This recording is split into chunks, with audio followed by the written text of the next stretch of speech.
In a few seconds, I'm going to ask everyone here one question.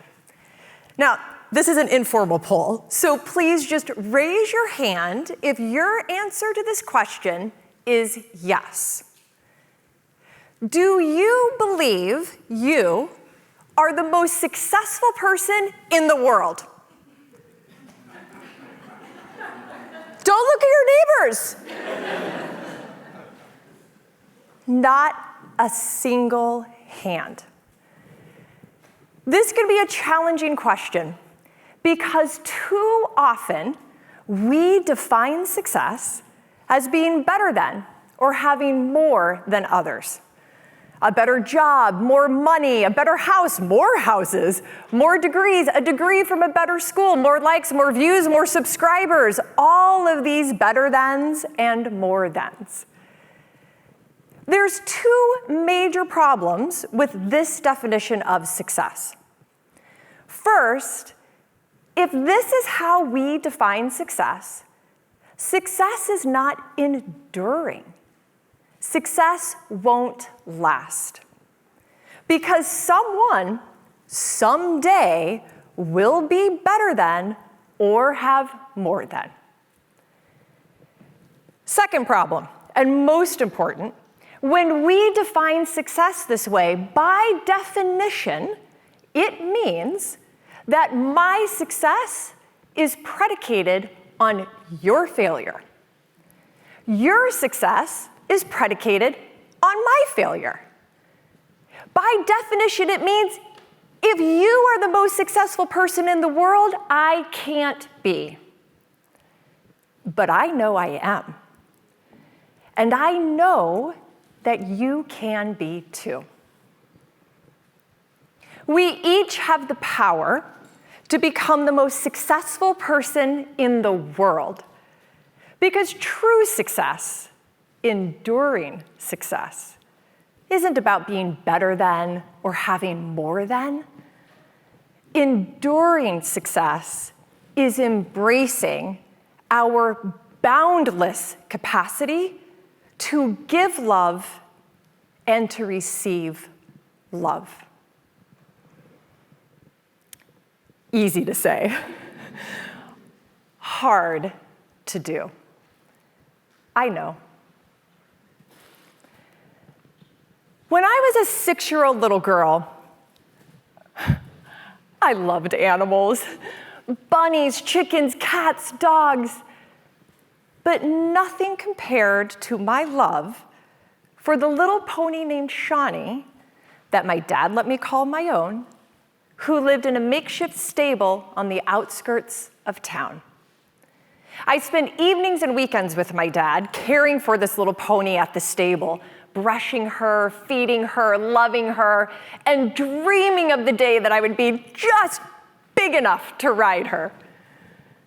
And the morning came that my dad promised me my first ride. With my oversized cowboy boots on, I hopped out of my dad's old pickup truck, and holding his strong, calloused hands, I pulled him along as I skipped inside the stable to my pony's stall. And I thought, I'll remember this day forever. And I do. Stables are musty, redolent of hay, horsehair, and dirt. It's restless as skittish horses kick stalls and stomp and snort. I remember that feeling of being inside the stable because it's all I felt as my dad sexually abused me for the first time.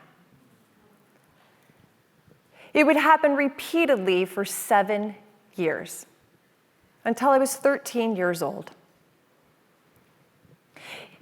In those 7 years, during those 7 years, the person who I loved the most and who I know loved me with all of his heart couldn't stop himself from touching me, from violating me, from hurting me. I learned love is pain. And so I decided I wouldn't give it and I wouldn't receive it. I lost love. I found drugs. When I was 13 years old, I started smoking pot and dropping acid. By the time I was 17, I was using crystal meth every day. I smoked it off of aluminum foil and eventually shot it into my veins. I sunk into the tar pit of drugs. I lied for drugs. I stole for drugs. I sold myself for drugs. On April 22nd, 1994, I'm 20 years old and a moment away from ending my life. I lean on a cold, grimy bathroom sink to splash water on my face, and I can see the track marks and bruises all up and down both of my arms. On my left shoulder is a tattoo. I was branded by the leader of a gang before he committed murder. In the mirror, I see a skeleton of a girl I may have known once. Her eyes, they're not sad. They are empty. They are nothing. I was nothing. My life wasn't worth the decayed body that it lived in. And when you are nothing, death is no longer scary. It's not much of a change, really. Just one extra dose. I place all the crystal meth rocks that I have left in the burnt spoon, and I light the flame. My thumb, burnt from the heat of the lighter, holds the flame steady to liquefy all the rocks. I pull the plunger slowly in the spoon to capture every last drop. With my teeth, I pull the band tight around my left arm, and I position the needle in the one vein that I have left. The phone rings once, twice. I glance down at the caller ID box and I see area code 254, Killeen, Texas. My big sister, Maria. I picked up the phone. Had my sister called me a day earlier, I wouldn't have answered. Had she called me a day later, I couldn't have answered.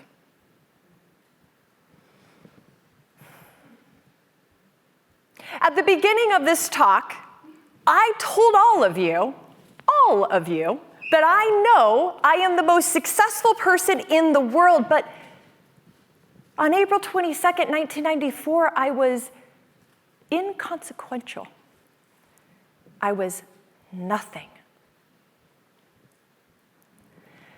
Then, through the help of my sister and others along the way, I became more than nothing, maybe even something. I became someone you can trust, someone you might really like, someone that you would accept into your community. But I never forgot the lesson I learned as a little girl inside that stable. Love is pain. And so my actions continued to declare, I will never give my love to anyone, and I will never accept anyone's love. How could I? How could I? I had lost love. Or had I? Through my journey, I realized I hadn't lost love, I had buried it. And if I had the power to bury love, I have the power to resurrect love. We all do. So slowly, I began to unearth the love that I had buried. I would take 2 steps forward. I began to share with others some of the life experiences that make me who I am, and I began to trust myself and to trust those around me. But for every 2 steps forward, I always took 1 step back. Be careful, Trish. Be cautious. Don't risk too much. Little by little, 2 steps forward, 1 step back, 2 steps forward. I began to unearth the love that I had buried. I became a friend. I became a wife. And I took the most consequential step of all. I became a mom.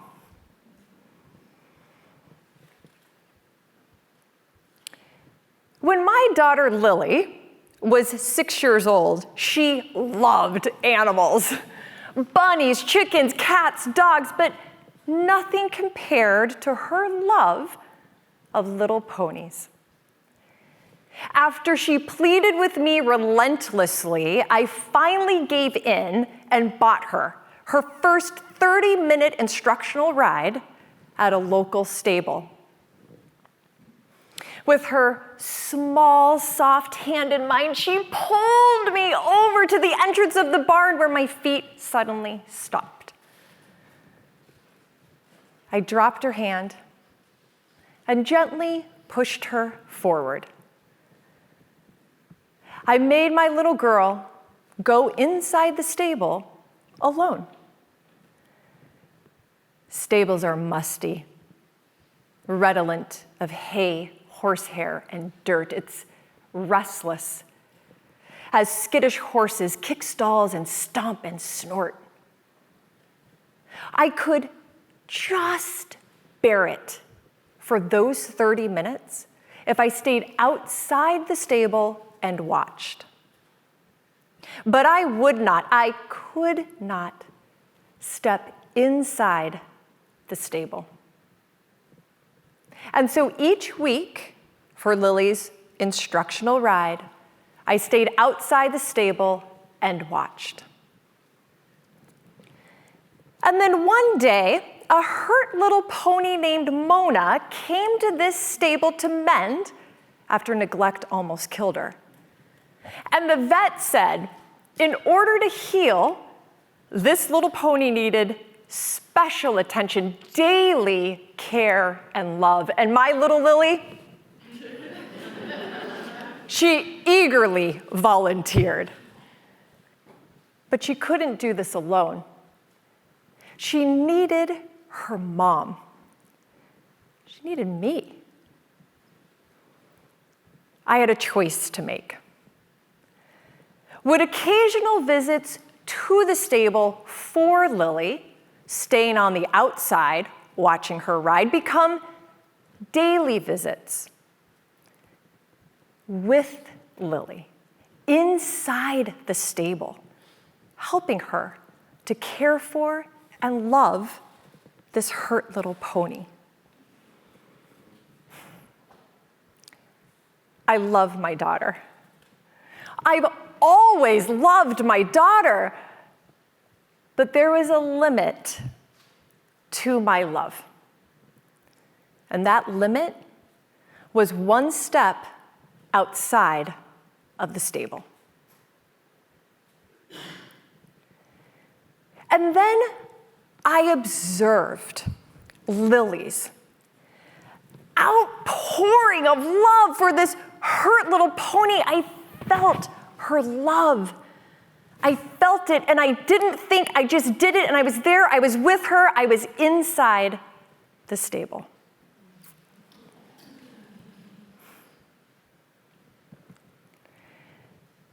When I took that one step inside the stable, I fully resurrected my ability to love. And I realized there is no limit to our capacity to give love and to receive love. It's boundless.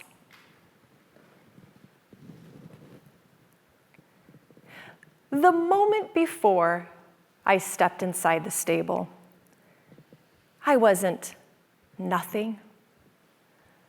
I was more than something. But when I chose to take that one step inside, I became the most successful person in the world. And it's not because I'm better than. I'm not. It's not because I have more than. I don't. It's because I realized that our capacity to love is boundless, and because I chose to embrace it. Making that choice is true, enduring success. I chose and became, and you can too. Thank you.